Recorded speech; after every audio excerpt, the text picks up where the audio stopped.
seingat gua materi soal asal-usul kehidupan di bumi itu udah pernah dibahas dikit dari sekolah deh. Kalau nggak salah tuh di pelajaran biologi sama geografi. Tapi gua nggak tahu nih kalau di kurikulum sekarang tuh masih diajarin apa enggak. Soalnya Mohenjo-daro sama Harappa aja kan ternyata sekarang nggak diajarin kan. Ya kalau kita ngomongin gimana kehidupan di bumi bisa muncul dan berkembang, ini enaknya kita sambil ngelihat ini nih, ngelihat skala waktu geologi. Jadi ini tuh gambaran pembagian zaman di bumi berdasarkan usia batuan. Makin dalam lapisan batuannya, makin tua umurnya. Nah, kalau berdasarkan pengukuran usia batuan, para ilmuwan tuh memperkirakan kalau bumi tuh udah kebentuk sekitar 4,5 sampai 4,6 miliar tahun yang lalu. Cuma ya di masa-masa awal ini kondisi bumi tuh bisa dibilang masih jauh banget dari ideal ya. Belum jadi tempat yang nyaman buat hadirnya kehidupan. Banyak yang sudah membuktikan Aqua terasa sejuk meski tanpa didinginkan. Diproses dari air pegunungan. Itu bisa dibilang masih jauh banget dari ideal ya. Belum jadi tempat yang nyaman buat hadirnya kehidupan. Ya lu bayangin aja, di periode paling awal terbentuknya bumi ini, planet ini tuh masih dipenuhi sama lautan lava. Jadi bumi tuh warnanya tuh bukan biru hijau kayak sekarang. Warnanya tuh waktu itu masih cenderung merah sama hitam. Terus daratan di bumi juga meskipun udah mulai kebentuk, tapi kondisinya tuh masih nggak stabil. Masih terus-terusan bergerak dan berubah bentuk. Ya sebenarnya daratan bumi juga tuh sekarang tuh masih gerak sih ya. Kayak Australia misalnya yang tiap tahunnya tuh bergerak 7 cm ke utara. Tapi ya kalau dibandingin sama di masa-masa paling awal bumi, pergerakan daratan waktu itu tuh emang jauh lebih cepat dibanding sama sekarang. Karena ya tadi, soalnya bumi tuh masih dipenuhi sama lava kan, yang ngebikin atmosfer bumi tuh waktu itu dipenuhi sama gas-gas beracun.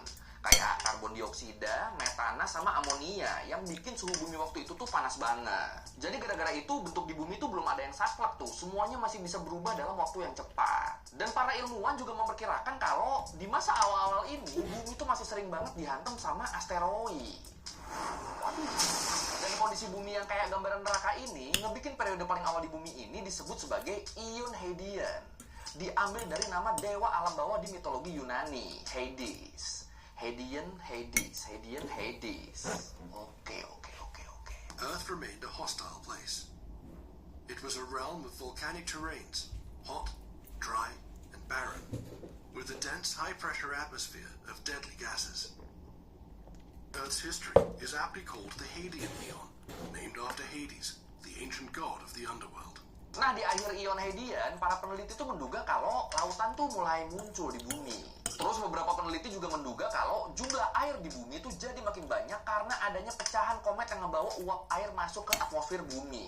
Nah, dari situ akhirnya Ion Hadean kelar nih, dan bumi mulai masuk ke Ion Archean atau Archaikum yang berlangsung dari sekitar 4 miliar sampai 2,5 miliar tahun yang lalu.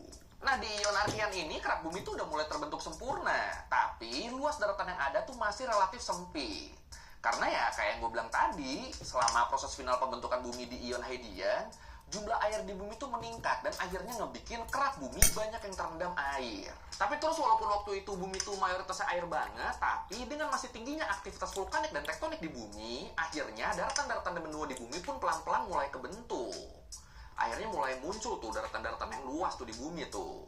Dan selain jumlah air di bumi yang melimpah, di Ion Archean ini atmosfer bumi tuh mulai dipenuhin sama oksigen. Dan proses terbentuknya oksigen di atmosfer bumi ini tuh berkaitan banget sama salah satu bentuk kehidupan awal di bumi yang biasa disebut cyanobacteria atau ganggang biru hijau. Ya sebenarnya dari awal Ion Archean yang namanya atom oksigen tuh udah ada di bumi ya. Tapi waktu itu atom oksigennya tuh masih terikat sama atom hidrogen yang ngebentuk H2O, yang ngebentuk air. Jadi oksigennya tuh belum berdiri sendiri waktu itu. Baru waktu cyanobacteria muncul di 3,4 miliar tahun yang lalu dan jumlahnya di bumi melonjak, baru dari situ jumlah oksigen di atmosfer ikutan meningkat.